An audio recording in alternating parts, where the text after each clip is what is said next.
2018 թվական ապրիլի 15 Ֆրանսիայի հրապարակ մոլեգնում է հեղափոխության շունչը եւ անգամ մարդը, ով չունի բարձրագույն կրթություն եւ իր կրթությունը հավաստող ամենաբարձր փաստաթուղթը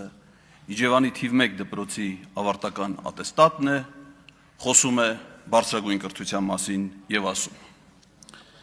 Բոլոր բուհերը պետք է ապաքաղաքականացվեն, որևէ կուսակցական չպետք է իրավունք ունենալ լինել որևէ բուհի ռեկտոր եւ բոլոր բուհերը պետք է անցնեն 100% ինքնակառավարման, ինչ է սա նշանակում,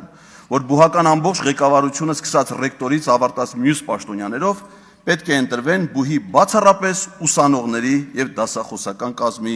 համընդհանուր քվեարկությամբ։ Հիմա անցել է 8 տարի։ Մտածում ենք, ասում ենք, բայց չհաղթեր այդ հեղափոխությունը։ Բայց չլիներ էս մարդը մեր երկրի վարչապետ,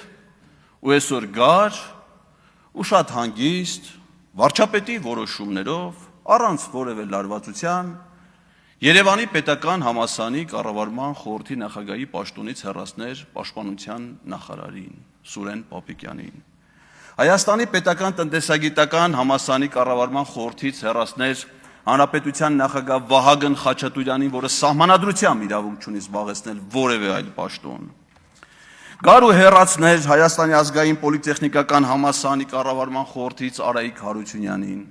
դրանից առաջ Տիգրան Ավինյանին, Հայաստանի ազգային ագրարային համալսարանի խորհրդի նախագահից Գեգամ Գևորգյանին, Երևանի պետական լեզվահասարակագիտական համալսարանի խորհրդի նախագահից փոխվարչապետ Տիգրան Խաչատրյանին, դրանից առաջ փոխվարչապետ Համբարձում Մաթևոսյանին, Հայաստանի պետական մանկավարժական համալսարանի կառավարման խորհրդի կազմից կրթության նախարար Ժաննա Անդրեասյանին եւ այդպես շարունակ։ Բայց փաստորեն չի հաղթել այդ հեղափոխությունը։ Եվ դրա փոխարեն բուհերից հեռացվել են այն դասախոսները, ովքեր որս 18 թվականի ապրիլի 15-ի հայտարարության պետք է ընտրեին իրենց բուհերի ղեկավար մարմիններին։ Բազմաթիվ նշանավոր ակադեմիկոս, գիտությունների դոկտորներ, պրոֆեսորներ, գիտությունների թեկնածուներ, նշանավոր ոչ միայն դասախոսներ, այլ նաև հասարակության մեջ մեծ հարգանք վայելող գործիչներ հեռացվել են համալսարաններից բացառապես իրենց քաղաքական հայացքների համար։ Եվ միայն դասախոսները, պարզվում է նաև, որ նաև ուսանողները, ովքեր հանդգնում են քաղաքացիական անհնազանդության գործողությունների մասնակից լինել։ Մենք արդեն ապրել ենք այն ժամանակաշրջանը, երբ կարմիր բերետավոր ոստիկանության հատուկ ջոկատայինները ներխուժում են անգամ Հայաստանի ամերիկյան համալսարան, Հայաստանի տարբեր բուհեր եւ ուսումնական պրոցեսը ընդհատելով այնտեղից հեռացնում են ուսանողներին։ Իսկ պատճառներն ի՞նչն են, այս կամ այն հարցում իշխանություններից տարբերվող կարծիք ունենալը։ 2022 թվական Բրյուսովի անվան լեզվաբանական համալսարանի, մանկավարժական համալսարանի եւ ֆիզկուլտ ինստիտուտի ուսանողները պարզապես բացահայտել էին այն գաղտնի որոշումը, որը պատրաստվում էր կայացնել կառավարությունը,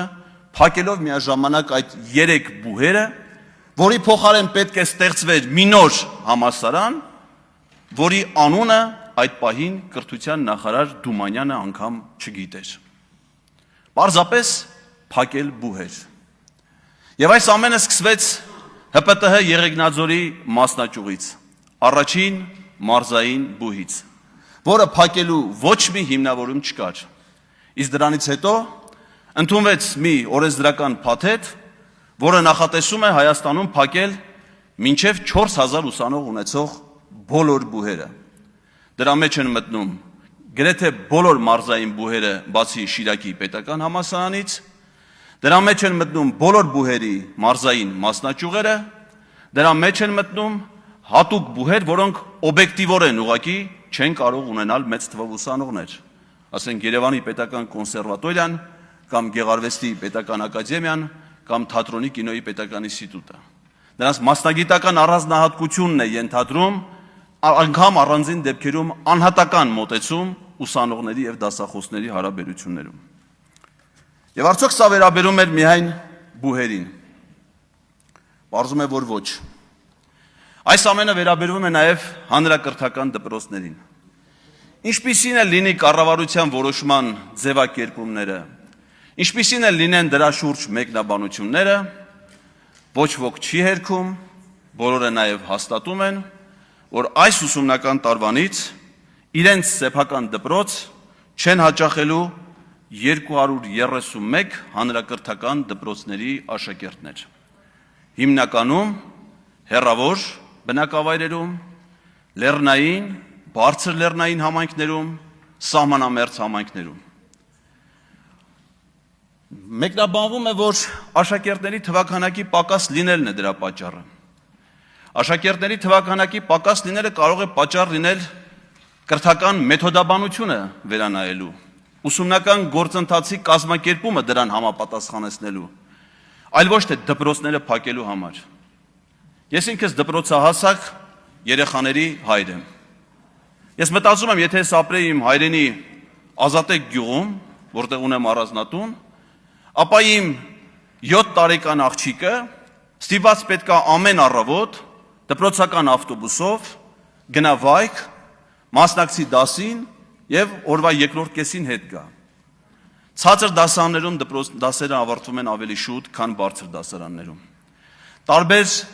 դասարաններում կրթական process-ն ունի իր առանձնահատկությունները։ Ոչ ոք չի մտածել այդ երեխաների մասին։ Իսկ ինչ է դա հանգեցնելու է գյուղերի հայաթափման։ Կառավարությունը հայտարարել է 300 դպրոց, 500 մանկապարտեզ ծրագրի մասին, որը արդեն պետք է ավարտված լիներ, այս տարի պետք է ավարտվեր 2026 թվականին, բայց տարին կավարտվի այդ ծրագրի ցածր կատարողականով։ Ու ինչն է հետաքրքիր, որ պարզվում է, որ այդ նորակառույց դպրոցների մեջ են փակվող դպրոցները, որովհետև կառավարության որոշմամբ փակման ենթակա են մինչև 100 աշակերտ ունեցող դպրոցներ, իսկ նորակառույց դպրոցների մեջ մեծ թիվ են կազմում դպրոցներ, որոնք նախատեսված են ուշադրություն մինչև 100 աշակերտի համար։ Եվ ինչ է սա, եթե ոչ պետական բյուջեի միջոցների վատնում։ Կարելի է մտածել, որ այս ամենը վատ կառավարման հետևանք է, բայց դա միայն առաջի տպավորությամբ։ Երբեմն նկատելի են այլ ծրագրեր, որոնք մտահոգության տեղիք են տալի։ Օրինակ ինձ հետաքրքիր է, թե ինչու է Վայոց Ձորի մարզում նոր դպրոց կառուցվում Գոմք եւ Եղեղգիս համայնքներում, որտեղ մինչև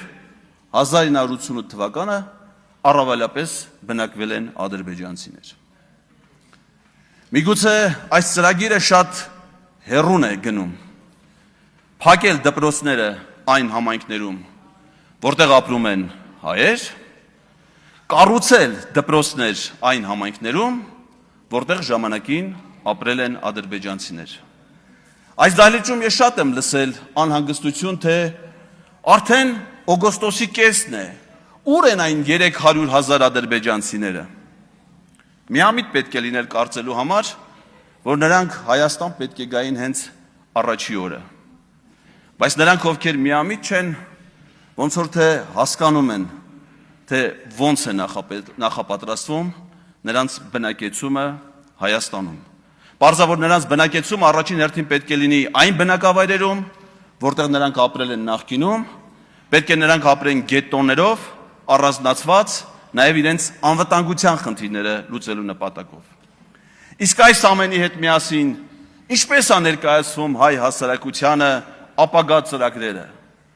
Ակադեմիական քաղաք։ Այդ գեղեցիկ վառ երևակայությունը, որը պետք է իբր դառնա իրականություն, մի անհանգստություն է ինձ պատճառում։ Նեղ են փողոցները ակադեմիական քաղաքի։ Կարելի է մի քիչ ավելի լայն անել, որպեսզի այնտեղ սովորող ուսանողներ ավելի լավ պայմաններ ունենան։ Բայց ցավոք սրտի դա իրականություն չի դառնա։ Իսկ իրականություն է այն, որ այլևս գոյություն չունի ամենագեղեցիկ եւ լուսավոր ակադեմիական քաղաքը՝ Ստեփանակերտը։